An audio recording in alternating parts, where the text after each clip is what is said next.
ಭಾರತ ದೇಶದ ಸಾಕಷ್ಟು ವನ ಸಂಪತ್ತು ಬಹಳ ವಿಶೇಷ. ಈ ಭಾರತಾಂಬೆಯ ಮಡಿಲಲ್ಲಿ ಸಾಕಷ್ಟು ವನಸರಿಗಳಿದೆ. ಮನುಷ್ಯ ಏನೆಲ್ಲ ಆಲೋಚನೆ ಮಾಡಿದ್ರು, ಏನೆಲ್ಲ ಔಷಧಿಗಳ ಬಗ್ಗೆ ಚಿಂತನೆ ಮಾಡಿದ್ರು, ಹಾಗೂ ಬರ್ತಕ್ಕಂತಹ ಎಂಥ ರೋಗ ರುಜಿನಗಳಿದ್ದರೂ ಆ ರೋಗ ರುಜಿನಗಳಿಗೆ ಭಾಳಷ್ಟು ಸೂಕ್ಷ್ಮ ರೀತಿ, ತೀಕ್ಷ್ಣವಾಗಿ ಸೂಕ್ಷ್ಮ ರೀತಿಯಲ್ಲೇ ಸಾಕಷ್ಟು ಅನುಕೂಲ ಆಗುವಂತಹ ಸಾಕಷ್ಟು ವನಸರಿಗಳಿದೆ.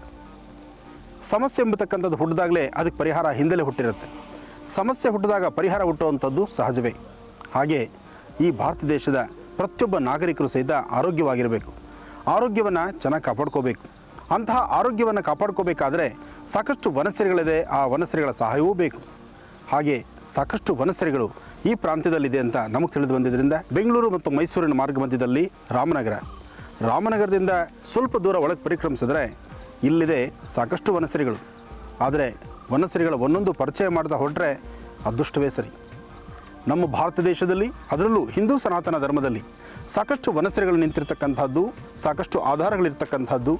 ಎಂಥ ರೋಗ ರುಜಿನಗಳು ಬಂದರೂ ಅದಕ್ಕೆ ಸೂಕ್ಷ್ಮ ರೀತಿ ಪರಿಹಾರವನ್ನು ಕಂಡುಕೊಳ್ಬೋದಾದಂಥ ಇಂತಹ ಸುಂದರವಾದಂಥ ಪ್ರದೇಶ, ದಟ್ಟವಾದಂತಹ ಅರಣ್ಯ, ಗುಡ್ಡಗಾಡು, ಇಂಥ ಒಂದು ವಿಶೇಷವಾಗಿರ್ತಕ್ಕಂಥ ಆಸ್ಥಾನಗಳಲ್ಲೂ ಸಾಕಷ್ಟು ವನ ಸಂಪತ್ತನ್ನು ನಾವು ಹುಡುಕ್ಬೋದು. ಆ ವನ ಸಂಪತ್ತಿನಿಂದ ಎಂಥ ಅಸಾಧ್ಯವಾದಂಥದ್ದು, ಎಂಥ ರೋಗ ರುಜಿನಕ್ಕಾದರೂ ಸೂಕ್ಷ್ಮ ರೀತಿಯಲ್ಲೇ ಔಷಧಿಗಳನ್ನು ಹುಡುಕಬಹುದು. ಅಂತಹ ಔಷಧಿಗಳ ಹುಡುಕಾಟಕ್ಕಾಗಿ ಇವತ್ತು ನಾವು ಬಂದಿದ್ದೇವೆ. ಇನ್ನು ಸಾಕಷ್ಟು ವಿಶೇಷವಾಗಿರ್ತಕ್ಕಂಥ ವನಸರಿಗಳನ್ನು ನಾನು ಪರಿಚಯಿಸ್ತೇನೆ. ಬನ್ನಿ. ವನ ಸಂಪತ್ತುಗಳಲ್ಲಿ ಪ್ರತಿನಿತ್ಯ ಪ್ರತಿಯೊಬ್ಬರ ವಾಸ್ತುಗೃಹದ ಹತ್ರ ಹಾಗೂ ಪ್ರತಿಯೊಬ್ಬರಿಗೂ ಕೈಗೆಟುವಂತಹ ರೀತಿ ಪ್ರತಿಯೊಬ್ಬರ ಮನೆ ಬಾಗಿಲಲ್ಲೂ ಸಹಿತ ಸಾಕಷ್ಟು ವನಸರಿಗಳಿದೆ. ವನಸರಿಗಳನ್ನು ಕೆಲವನ್ನು ಪರಿಚಯ ಮಾಡಿದಾಗ ಅಯ್ಯೋ ಅದು ನಮ್ಮನೆ ಹತ್ರ ಇರ್ತಕ್ಕಂಥದ್ದು, ಇದು ನಮ್ಮೆಲ್ಲರಿಗೂ ತಿಳಿದಿರ್ತಕ್ಕಂಥದ್ದು ಅಂತ ನೀವು ಅಂದ್ಕೊಳ್ಬಹುದು. ತಿಳಿದಿದ್ದರೂ ಸಹಿತ ಅದರಲ್ಲಿರ್ತಕ್ಕಂಥ ವಿಶೇಷತೆ ಬಗ್ಗೆ ತಿಳ್ಕೊಳ್ಳೋದೆ ಅದು ಬಹಳ ವಿಶೇಷ. ಅಂಥದ್ರಲ್ಲೇ ಒಂದು ವಿಶೇಷ ಈ ಒಂದು ದಾಳಿಂಬರೆಯ ಗಿಡ. ದಾಳಿಂಬರೆಯ ಗಿಡ ಸಾರ್ವತ್ರಿಕವಾಗಿ ನನ್ನ ಕಾರ್ಯಕ್ರಮದಲ್ಲಿ ಸಾಕಷ್ಟು ಬಾರಿ ಹೇಳ್ತಿರ್ತೇನೆ. ದಾಳಿಂಬರೆಯ ಒಂದು ಕಡ್ಡಿ ಇದು ಯಂತ್ರಕ್ಕೆ ಬಹಳ ವಿಶೇಷ. ನೀವು ಬರೀತಕ್ಕಂಥ ಬೀಜಾಕ್ಷರಿಗಳಿಗೆ ಈ ಒಂದು ಯಂತ್ರಕ್ಕೆ ಸಂಬಂಧಪಟ್ಟಂಗೆ ಬರೀಲಿಕ್ಕೆ ಲೇಖನಿಯಾಗೂ ಸಹಿತ ಇದನ್ನು ಬಳಸ್ಬೋದು. ಅಷ್ಟೇ ಅಲ್ಲದಿರ ಈ ದಾಳಿಂಬರೆ ಎಲೆಗಳಿಂದ ಬರ್ತಕ್ಕಂತಹ ಮೀನು ಮಾಂಸಖಂಡಗಳ ನೋವು, ಅಂದರೆ ಮೊಣಕಾಲಿನ ತಳಭಾಗದಲ್ಲಿ ಬರ್ತಕ್ಕಂತಹ ನೋವುಗಳನ್ನು ಬೇಗ ಗುಣಪಡಿಸ್ಕೊಳ್ಬೋದು. ಬರೀ ದಾಳಿಂಬರೆ ಎಲೆ ಮಾತ್ರವೇ ಅಲ್ಲ, ಇದರೊಂದಿಗೆ ಇನ್ನೂ ಸಾಕಷ್ಟು ಸೇರಿಸಬೇಕಾಗತ್ತೆ. ಆದರೂ ದಾಳಿಂಬರೆಯ ಹೂವು ಮತ್ತು ದಾಳಿಂಬರೆಯ ಮೊಗ್ಗು ಇದೆಲ್ಲವೂ ಸಹಿತ ಈ ಒಂದು ವಿಶೇಷವಾಗಿರ್ತಕ್ಕಂಥ ಔಷಧಿ ಗುಣಗಳನ್ನು ಹೊಂದಿದೆ. ಔಷಧಿ ಗುಣಗಳೂ ಇದೆ, ಜೊತೆಗೆ ತಂತ್ರಸಾರಕ್ಕೂ ಸಹಿತ ಅಷ್ಟೇ ಹೆಸರುವಾಸಿಯಾಗಿದೆ. ಅದರಿಂದ ದಾಳಿಂಬರೆ ಗಿಡ ಮನೆ ಹತ್ರ ಹಾಕ್ಬೋದು. ಇನ್ನೂ ಹುಡುಕ್ತಾ ಹೊರಟ್ರೆ ಸಾಕಷ್ಟು ವಿಶೇಷ ಇದೆ. ತಾವೀಗ ನೋಡ್ತಾ ಇರ್ತಕ್ಕಂಥದ್ದು ಇದು ಅಂಕೋಲ. ಇದನ್ನು ಬಿಳಿ ಅಂಕೋಲ ಅಂತಲೂ ಹೇಳ್ತಾರೆ.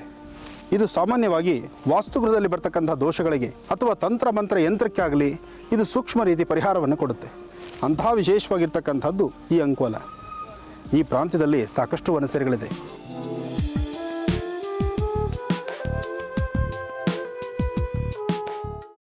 ಕೈಮಾ ಲಿವರ್ ಚಕ್ಕಣ ಮಾಡುವ ವಿಧಾನ: ಒಂದು ಬಾಣಲಿಗೆ ಎಣ್ಣೆ, ಈರುಳ್ಳಿ ಹಾಕಿ ಹುರಿದು ಶುಂಠಿ ಬೆಳ್ಳುಳ್ಳಿ ಪೇಸ್ಟ್, ಅರಿಶಿನ, ಪುದೀನ, ಕೊತ್ತಂಬರಿ ಸೊಪ್ಪು, ಲಿವರ್, ನೀರು, ಬೇಯಿಸಿದ ಕೈಮಾ, ಟೊಮ್ಯಾಟೊ ಪ್ಯೂರಿ, ಗರಂ ಮಸಾಲ, ತುಪ್ಪ ಮುಚ್ಚಳ ಮುಚ್ಚಿ ಬೇಯಿಸಿ. ಈಗ ಕೈಮಾ ಲಿವರ್ ಚಾಕಣ ಸವಿಯಲು ಸಿದ್ಧ. ನಮ್ಮ ಇವತ್ತಿನ ಕಾರ್ಯಕ್ರಮದಲ್ಲಿ GFC ಖ್ಯಾತಿಯ ಕೃಷ್ಣಪ್ಪನವರು ಒಳ್ಳೆ ಚಾಕ್ನವನ್ನ ಮಾಡಿ ಕೊಟ್ಟಿದ್ದಾರೆ.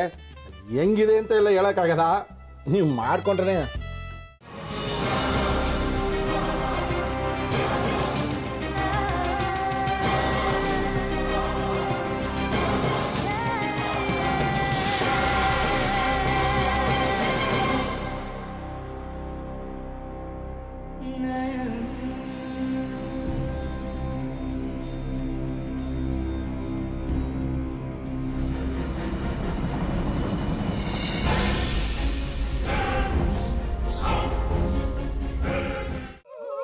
ಎಟ್ಟಿ ತಕೊಳಕ್ ಬಂದವ್ರನ್ನ ಸುಮ್ಮನೆ ಬಿಡಲ್ಲ, ರೂಮ್ ಕರ್ಕೊಂಡೋಗಿ ಸಾಯಿಸ್ಬಿಡ್ತದೆ.